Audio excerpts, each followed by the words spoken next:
saya Dara Noto Ikramat, NIM 00219015. Kami dari kelompok 3. Saya di sini membahas tentang engagement, fleksi, dan juga desensus. Terima kasih. Halo, perkenalkan nama saya Tiara Putri. Di sini saya dari Prodi D3 Kebidanan. Di sini saya akan membahas tentang putaran faksi dalam dan ekstensi. Tunggu ya videonya. Halo, Assalamualaikum warahmatullahi wabarakatuh. Perkenalkan, nama saya Aditya dari Prodi D3 Kebidanan Sdikes Awabros Batam. Di sini saya dari kelompok 4 akan membahas tentang putar faksi luar dan eksklusi. Terima kasih.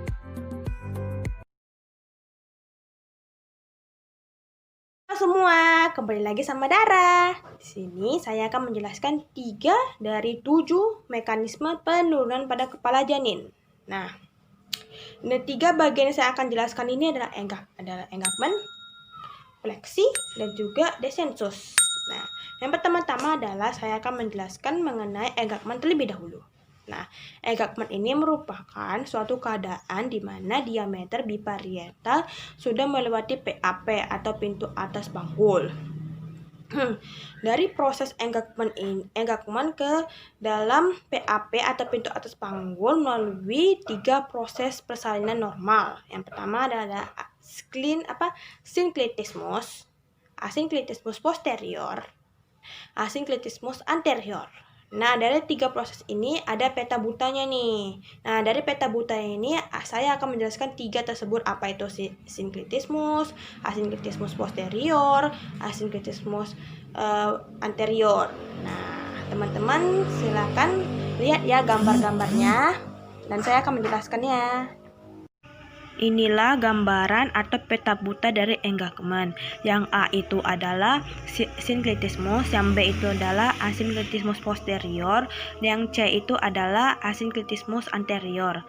Sinklitismus itu adalah ketika sutura sagittalis sejajar dengan sumbu jalan lahir. Kalau asinklitismus posterior adalah sutura sagittalis mendekati simfisis dan os parietal belakang lebih rendah dari os parietal depan. Sedangkan kalau asinklitismus anterior adalah posisi sutura sagittalis mendekati promontorium sehingga os parietal depan lebih rendah ke belakang. Sudah melihatkan gambaran dari proses engagement dan sudah pahamkan mengenai engagement dan juga proses-proses engagement. Nah, alhamdulillah kalau sudah paham. Nah, yang kedua saya akan menjelaskan mengenai fleksi. Nah, fleksi ini adalah posisi si janin saat mau persalinan, dia posisinya membungkuk. Nah, fleksi kepala janin ini memasuki ruang panggul dengan ukuran yang paling kecil, yaitu diameter subochiptogrammaticus. Nah, subochiptogrammaticus ini ukurannya 9,5 cm.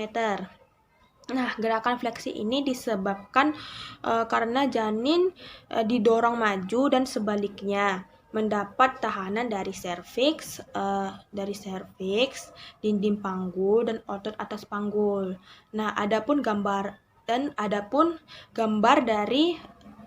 atau peta buta dari gerakan fleksi. Nah, ini gambaran dari gerakan fleksi ini. Teman-teman sudah bisa melihat kan gambaran dari gerakan fleksi ini. Nah, seperti inilah gambar fleksi yang posisinya agak membungkuk si bayinya saat mau persalinan, dan saat penurunan kepala janin juga begitu. Nah, seperti ini teman-teman. Nah, teman-teman bisa melihat kan? Oke, teman-teman sudah paham kan mengenai fleksi? Nah, yang ketiga adalah desensus. Nah, desensus ini adalah posisi kepala janin sudah turun melewati rongga panggul. Nah, fleksi dan desensus ini hampir sama karena posisi kepala janin ini sudah turun melewati rongga panggul.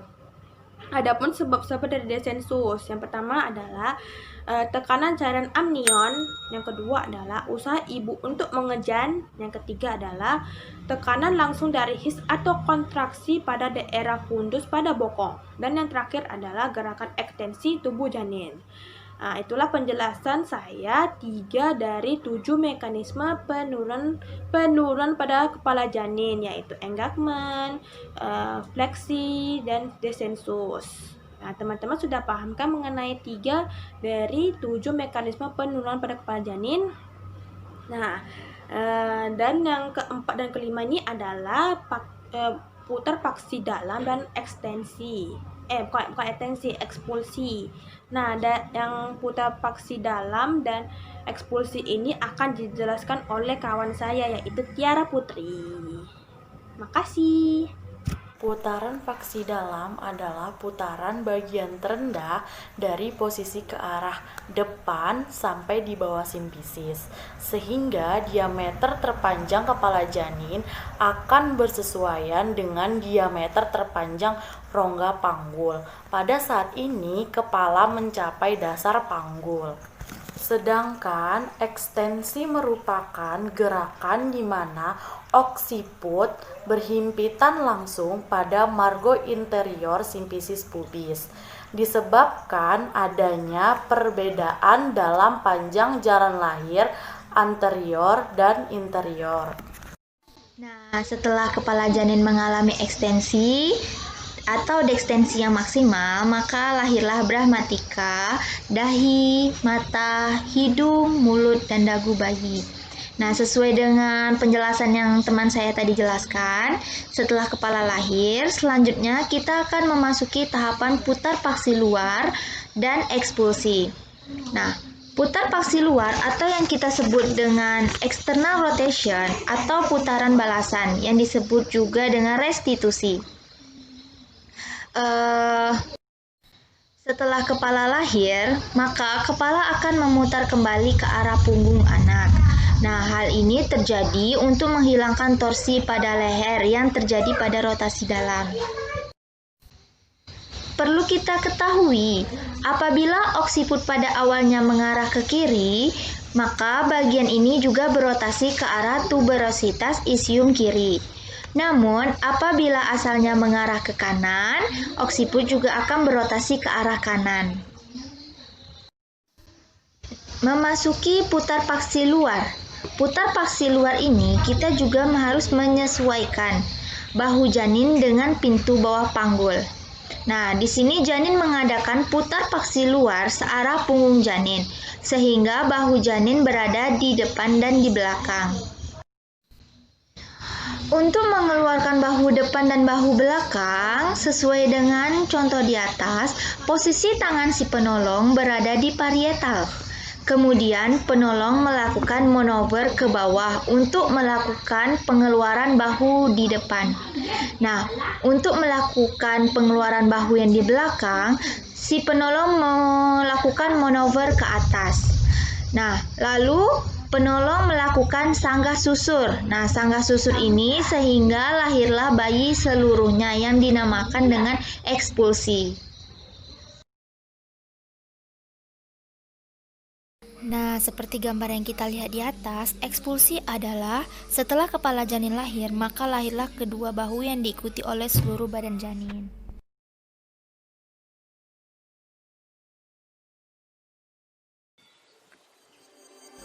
Nah, itu tadi ya penjelasan dari mekanisme penurunan kepala janin. Terima kasih buat kalian yang sudah menonton. Semoga bermanfaat.